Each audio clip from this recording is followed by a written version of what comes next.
أعوذ بالله من الشيطان الرجيم بسم الله الرحمن الرحيم Assalamu alaikum and I welcome all the delegates to this paper presentation. My name is Dr. Mohsin Patel and I'm going to present a paper on does board size have an impact on the capital structure of the firm, evidence from an emerging economic context of Pakistan. This slide highlights the agency theory motivation when misalignment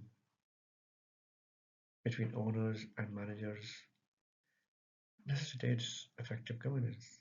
The role of the board is emphasized as a strong determinant of strategic financial policy, including capital structure.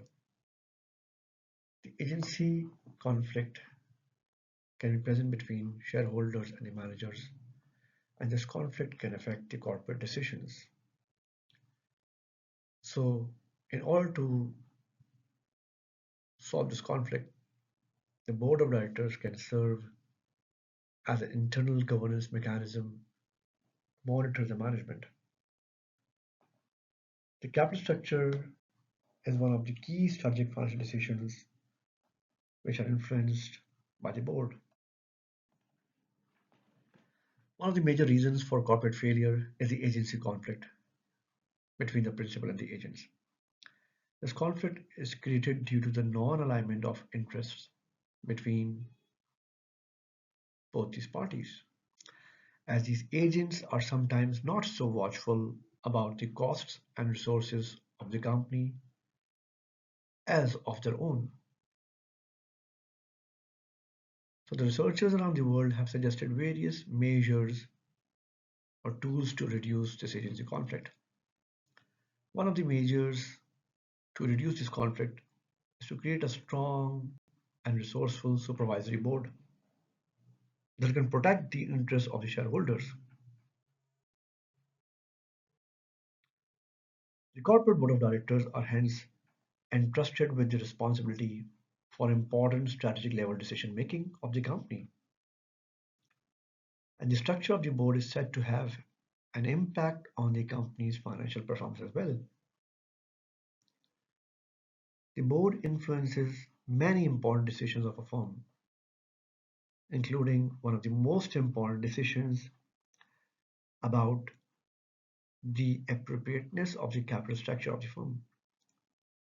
It is presumed that the larger the size of the board, the more resourceful the board is, and the directors serving on the board are expected to be resourceful and help the organization in bridging access to key required resources of the company as well. And the more resourceful the board is, the more helpful it is for the company and its stakeholders. Hence, the study is motivated to assess the impact of the size of the board on the company's capital structure. The board plays a central role in governance, monitoring, and strategic decision making. And the independent directors serving on the board are often associated with improved financial outcomes.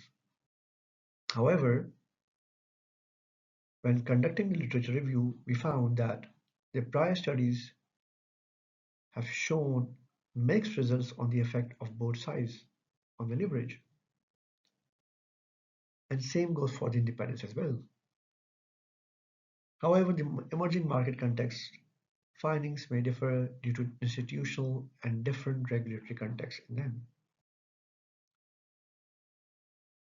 The research context and data used for the study includes the firms from the pharmaceutical, food, and personal care sector firms listed on the Pakistan Stock Exchange (PSX) from the study period of 2016 to 2019 using their secondary data extracted from annual financial reports of the companies and other secondary sources. The dependent variable used for the study is debt to equity ratio or leverage. The key independent variable is board size. The control variables used are return on equity, the firm size, also known as market capitalization, with a method of OLS regression for the study. The descriptive statistics summary tells us that the average debt to equity ratio was 1.92,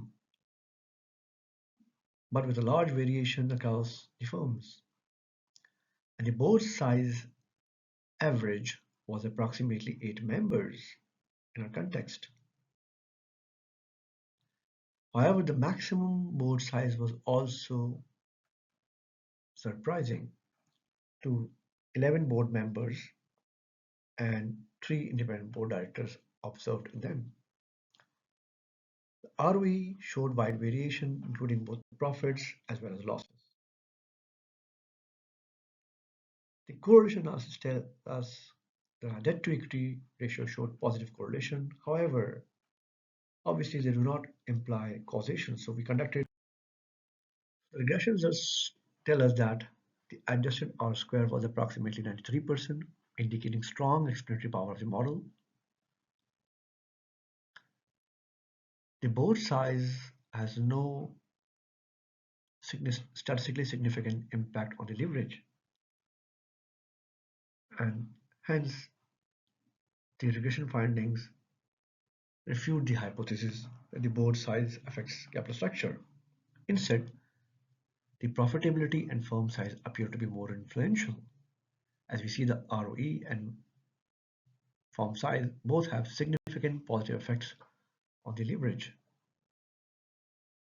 So this tells us that the board size structural characteristics may be less relevant for financial decisions in the context of Pakistan. However, the larger and more profitable size firms may rely more on debt financing. These research findings have implications for the policymakers, and this contributes to the governance finance related literature in emerging markets context. However, future studies may be expanded on different sectors, sample size, and governance dimensions, and maybe across country comparison between different countries of Asia. Thank you very much for your valuable time and listening to this presentation. Jazakallah.